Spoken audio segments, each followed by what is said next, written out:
காசு மேல காசு வந்து கொட்டுகிற நேரம் இது.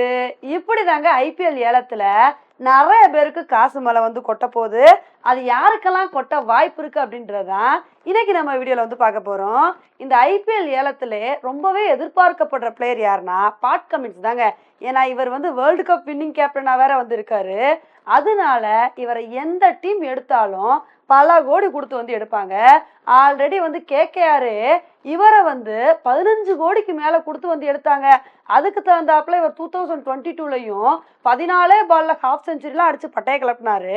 அப்படி இருக்கும்போது பாட் கமின்ஸை எந்த டீம் எடுத்தாலும் பல கோடி கொடுத்து தான் வந்து எடுப்பாங்க. ஏன்னா இவர் நல்ல பவுலரு, பேட்டிங் எல்லாமே வந்து நல்லா பண்ணுவாரு. எந்த டீம் எடுத்தாலும் கண்டிப்பா இவர்னால வந்து பெனிஃபிட் ஆவாங்க.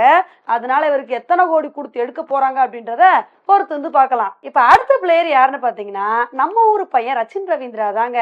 இவர் வந்து இவரோட பேஸ் பிரைஸா 50 லட்சம் வந்து பிக்ஸ் பண்ணிருக்காரு. ஆனா இவரை வந்து பல கோடி கொடுத்து கூட எடுக்கிறதுக்கு நிறைய டீம்ஸ் வரிசையில வந்து நின்றுட்டு இருக்காங்க. இதுக்கான காரணம் என்னன்னா வேர்ல்டு கப்ல இவர் கொடுத்த பெர்ஃபார்மன்ஸ் தாங்க. இந்தியன் பிக்சர்ஸ்ல வந்து சூப்பரான பேட்டிங் பெர்ஃபார்மன்ஸ் வந்து கொடுத்திருக்காரு. அதே சமயத்துல ரச்சின் ரவீந்திரா வந்து நல்ல ஸ்பின்னராகவும் வந்து இருக்காரு. இவர் ஒரு நல்ல ஆல்ரவுண்டரா வந்து இருக்கனால இவரை பல கோடி கொடுத்து கூட வந்து மற்ற டீம்ஸ் வந்து எடுக்க வாய்ப்பு இருக்கு. அதனால யார் வந்து ரச்சின் ரவீந்திராவை தட்டி தூக்குறாங்க அப்படின்றத பொறுத்து வந்து பார்க்கலாம். இப்ப அடுத்து எந்த பிளேயர்னு பாத்தீங்கன்னா ஸ்ரீலங்கா பிளேயரான ஹசரங்கா தாங்க. முதல்ல ஹசரங்கா வந்து எதுக்கு ஆர்சிபி ரிலீஸ் பண்ணாங்க அப்படின்றதே வந்து தெரியலங்க.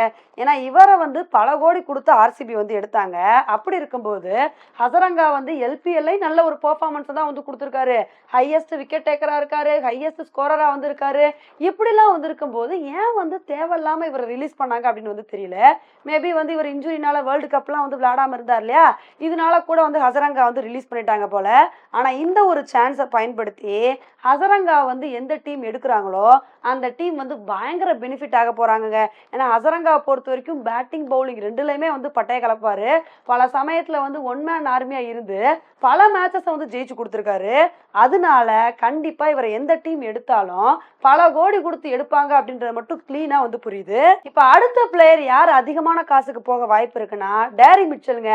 ஏன்னா இவர் வேர்ல்டு கப்ல மிடில் ஆர்டர் பேட்ஸ்மேனா களமிறங்கி என்ன மாதிரி ஒரு பெர்ஃபார்மன்ஸை கொடுத்தாருன்னு சொல்லிட்டு எல்லாத்துக்குமே வந்து தெரியும். அதனாலதான் சிஎஸ்கே ஃபேன்ஸ் என்ன சொல்றாங்கன்னா, எப்பா ராய்டு வந்து நீங்க ரிலீஸ் பண்ணிட்டீங்க, இவருக்கு ப்ராப்பர் ரீப்ளேஸ்மெண்ட்னா அது டேரி மிச்சல் தானப்பா, கண்டிப்பா அவரை எடுங்கப்பா, பல கோடி கொடுத்தாது இவர் எப்படியாவது வந்து எடுத்துருங்க, மிஸ் பண்ணிடாதீங்கன்னு சொல்லிட்டு சிஎஸ்கே ஃபேன்ஸ் வந்து ஒரு பக்கம் சொல்லிட்டு வந்துட்டு இருக்காங்க. அதனால இவரை எந்த டீம் வந்து எடுக்க போறாங்களோ கண்டிப்பா அவங்க வந்து பல கோடி கொடுத்து எடுக்க தான் வந்து வாய்ப்புகள் வந்து இருக்கு.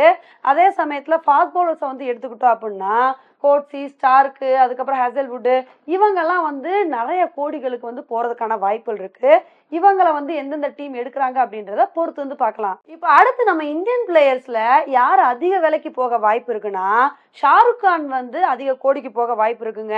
ஏன் அப்படின்னு வந்து பாத்தீங்கன்னா இவரை வந்து போன தடவை பஞ்சாபே வந்து 9 கோடி கொடுத்து வந்து எடுத்தாங்க. ஆனா போன ஐபிஎல்ல இவரோட பெர்ஃபார்மன்ஸ் வந்து சரியில்லாதனால இவரை வந்து பஞ்சாப் வந்து ரிலீஸ் பண்ணிட்டாங்க. ஆனா இப்ப சிஎஸ்கே ஃபேன்ஸ் என்ன சொல்லிட்டு வந்துட்டு இருக்காங்கன்னா, எப்பா ஷாருக் கானை வந்து நீங்க எடுத்து அவரை நல்லா க்ரூம் பண்ணீங்க அப்படின்னா இவர் ஒரு சூப்பரான பெர்ஃபார்மன்ஸ் வந்து கொடுப்பாரு. ஏன்னா உள்ளூர் டோர்னமெண்ட்ல இவர் எந்த மாதிரி பெர்ஃபார்மன்ஸை கொடுக்குறாருன்னு சொல்லிட்டு நம்மளும் வந்து பார்த்துக்கிட்டு தான் வந்திருக்கோம். அதே மாதிரி சிஎஸ்கே பேருக்கு தகுந்தாப்புல ஒரே ஒரு தமிழக வீரரையாவது வந்து எடுங்க அப்படின்னு சொல்லிட்டு இந்த மாதிரி சிஎஸ்கே ஃபேன்ஸ் வந்து சொல்லிட்டு வந்துட்டு இருக்காங்க.